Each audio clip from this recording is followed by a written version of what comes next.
സ്വപ്നക്കൂട് രചനാ അവതരണം മിത്രവിന്ദ. അച്ഛ, ഇനി ഞാൻ വേറെ എവിടെയെങ്കിലും ഒരു ജോലി ശരിയായി ചെല്ലുമ്പോൾ അയാളെയും ഈ അശോക മുതലാളി സംരക്ഷിച്ചാണെങ്കിൽ അവിടുന്നും ഞാൻ പടിയിറങ്ങേണ്ടി വരില്ലേ? അങ്ങനെ നടന്നാൽ മതിയോ ഞാൻ? എന്തായാലും അച്ഛൻ ഇക്കാര്യത്തിൽ മറുത്തൊന്നും എന്നോട് പറയരുത് മോനെ. ഞാൻ അച്ഛൻ്റെ വാക്കുകൾ ഇന്നോളം ഞാൻ അനുസരിച്ചിട്ടേ ഉള്ളൂ. പക്ഷേ ഈ കാര്യത്തിൽ ഞാൻ തോറ്റു പിന്മാറില്ല. അങ്ങനെ തുടക്കം മുതൽ ഭാര്യ വീട്ടുകാരെ അനുസരിക്കാൻ പോയാൽ പിന്നെ എനിക്ക് എന്ത് വിലയാണുള്ളത്? അച്ഛനെ വിഷമിപ്പിച്ചെങ്കിൽ അച്ഛൻ എന്നോട് ക്ഷമിക്കണം. അതല്ല മോനെ, ലക്ഷ്മി ആ കുട്ടി ആകെ സങ്കടപ്പെട്ടിരിക്കുവാണ്. അതൊന്നും ഓർത്ത് അച്ഛൻ വിഷമിക്കണ്ട. ഞാൻ അവളെ പറഞ്ഞു മനസ്സിലാക്കിക്കോളാം. വൈശാഖ് റൂമിലേക്ക് കയറിപ്പോയി. അവൻ പറയുന്നതിലും കാര്യമുണ്ടല്ലേടി? ശേഖരൻ ഭാര്യയെ നോക്കി. അതൊക്കെ ശരിയായിരിക്കും, പക്ഷെ ഇവരുടെ ദാമ്പത്യത്തിൽ തുടക്കത്തിലെ ഇങ്ങനെ കല്ലുകടി വന്നാൽ എന്തു ചെയ്യും? അതൊക്കെ അവൻ ആ കുട്ടിയെ പറഞ്ഞ് മനസ്സിലാക്കിക്കോളും. നീ വാ, നേരെ ഒരുപാടായി. വൈശാഖൻ മുറിയിൽ ചെന്നപ്പോൾ ലക്ഷ്മി വെറുതെ ഫാനിലേക്ക് നോക്കി കിടക്കുകയാണ്.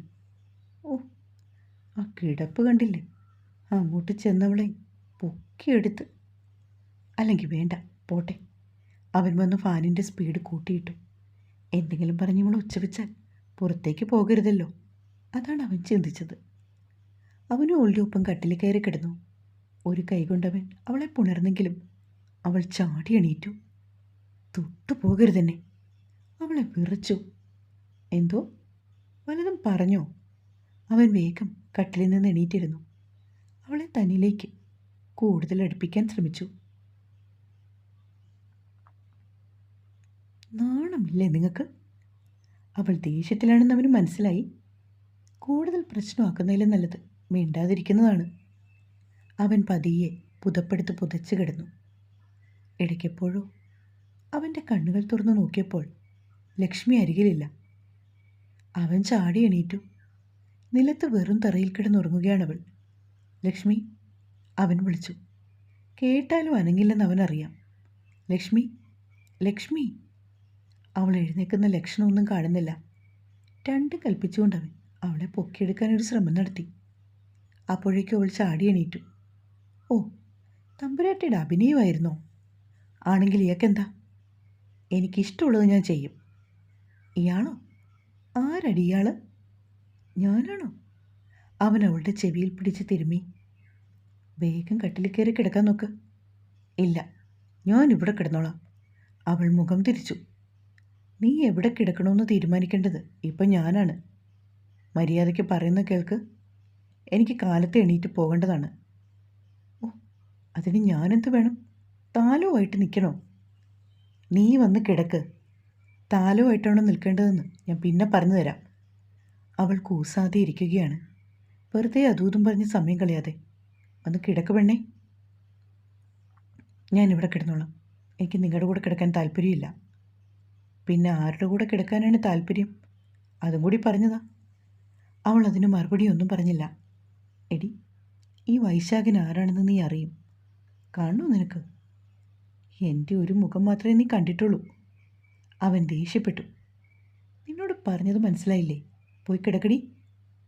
ഇല്ലെങ്കിൽ ഞാൻ നിന്നെ പൊക്കിയെടുത്ത് കൊണ്ടുപോയി കട്ടിലിൽ കിടക്കും. കാണണോ? അവൾ ഇത്തവണ എഴുന്നേറ്റു. കണ്ണുകൾ ചെറുതായി നനഞ്ഞിരുന്നു. ഒന്നും മിണ്ടാതെ അവൾ കട്ടിലിൽ വന്നു കിടന്നു. അങ്ങനെ അനുസരണയുള്ള കുട്ടിയാവാൻ നോക്ക്. അവനും അവളുടെ ഒപ്പം കിടന്നുറങ്ങി. കാലത്തെ സുമിത്ര എഴുന്നേറ്റ് അടുക്കളയിൽ വന്നപ്പോൾ ലക്ഷ്മി ഉണർന്നിരുന്നു. മോളിന്ന് നേരത്തെ എണീറ്റോ? അവരാരും എഴുന്നേറ്റില്ലായിരിക്കും അല്ലേ അമ്മേ? ഇല്ല മോളെ, അവളുമാരൊക്കെ ഏറ്റു വരുന്നേ ഉള്ളൂ. എന്തൊക്കെയോ എഴുതാനുണ്ടായിരുന്നു രണ്ടാൾക്കും. പിന്നെ ശേഖരേട്ടൻ ഇന്നലെ വൈകിട്ട് നല്ല ദേഹത്തിന് വേദനയായിരുന്നു. അതുകൊണ്ട് ഇടയ്ക്ക് ഞാൻ എഴുന്നേറ്റ് ഉപ്പിട്ട് വെള്ളം തിളപ്പിച്ചു. ചൂടൊക്കെ പിടിച്ചിട്ടാണ് കിടന്നേ. ഏതെങ്കിലും നല്ല ഹോസ്പിറ്റലിൽ പോയി കാണിക്കാമേ. മെഡിസിൻ മേടിച്ച് കഴിച്ചാലേ ഇതൊക്കെ മാറത്തുള്ളൂ. ഓ, എത്ര പറഞ്ഞാലും ആശുപത്രി പോകില്ല മോളെ. അതാണ് അച്ഛൻ്റെ രീതി. അമ്മ പറഞ്ഞ് മനസ്സിലാക്കൂ. ഞാനും കൂടി പറയാം. ലക്ഷ്മി ചായ എടുത്ത് അവരുടെ കയ്യിലേക്ക് വെച്ചു കൊടുത്തു. ഒരു കപ്പ് ചായയുമായിട്ട് അവൾ തൻ്റെ മുറിയിലേക്കും പോയി. അവൾ മുറിയിലെത്തിയപ്പോൾ വൈശാഖൻ ബാത്റൂമിലായിരുന്നു.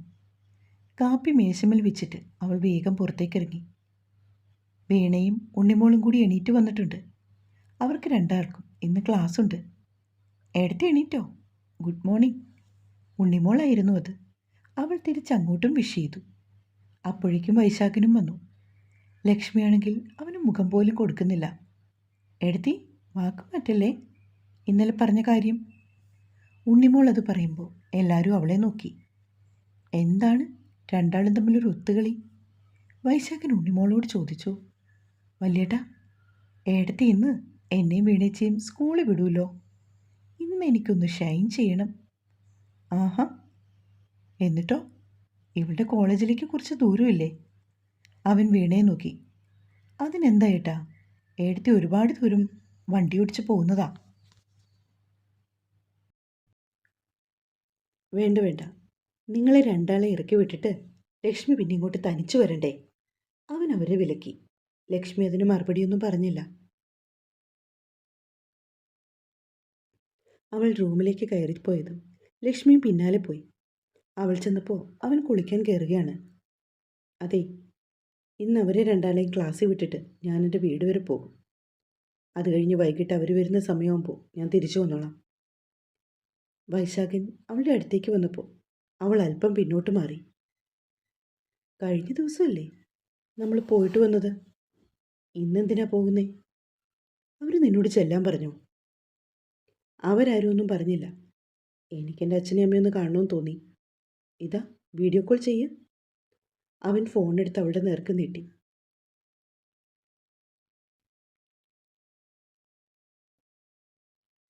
പക്ഷേ ലക്ഷ്മി അത് മേടിച്ചില്ല. നീ തന്നെയല്ല ഇനി നിന്റെ കാര്യങ്ങളൊക്കെ തീരുമാനിക്കുന്നത്. ഞാൻ പറയുന്നത് കേട്ടാൽ മതി. അവൻ കുളിക്കാനേ കയറിപ്പോയി. ലക്ഷ്മി ഫോണെടുത്ത് നോക്കിയപ്പോൾ ഇന്നലെ രാത്രിയിൽ വീട്ടിൽ നിന്ന് വിളിച്ച മിസ് കോൾ കണ്ടു. അവൾ അപ്പം തന്നെ വീട്ടിലേക്ക് തിരിച്ചു വിളിച്ചു. ഹലോ അച്ഛാ. ആ, ഞാൻ ഇപ്പോഴാണ് കണ്ടേ. നല്ല മഴയായിരുന്നു.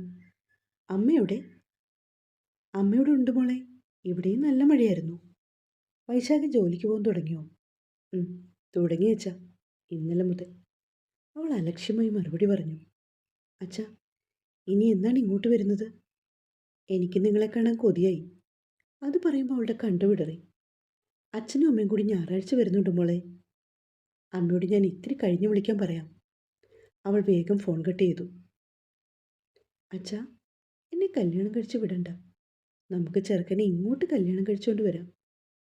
കുഞ്ഞുലക്ഷ്മി കിലുകില് പറയുകയാണ്. അതെന്താ മോളൂട്ടി, ചെക്കനെ ഇങ്ങോട്ട് കൊണ്ടുവരേണ്ടത്? അശോകൻ അവളെ എടുത്തു പൊക്കി. അതോ?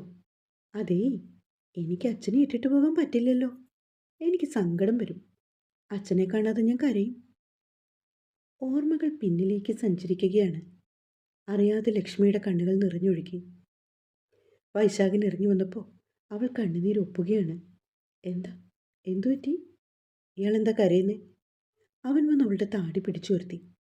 വേഗം അവൻ്റെ കൈ തട്ടി മാറ്റിയിട്ട് അവൾ പുറത്തേക്ക് പോകാൻ തുടങ്ങി. അവൻ അവളേക്കാൾ വേഗത്തിൽ ചെന്ന് വാതിലടച്ചു. അത് ലോക്ക് ചെയ്തു. എന്നിട്ട് വാതിൽ ചാരി നിന്നു. ആ, നീയൊന്ന് ഇറങ്ങുന്നത് ഞാൻ കാണട്ടെ. മാറി നിൽക്കങ്ങോട്ട്. എനിക്ക് ദേഷ്യം വരുന്നുണ്ട് കേട്ടോ. പൊയ്ക്കോ, ഞാൻ മാറാം. എന്തിനാണ് നീ കരഞ്ഞത്? അത് പറ. അവൻ അവൾക്ക് തടസ്സമായി നിന്നു. വേഗം അവൻ്റെ കൈ തട്ടി മാറ്റിയിട്ട്.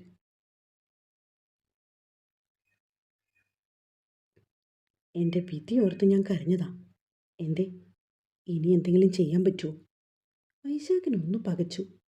ഇത്രയും പെട്ടെന്ന് നിനക്കെന്നെ മടുത്തോ ലക്ഷ്മി? ആ, മടുത്തു. എനിക്ക് മതിയായി.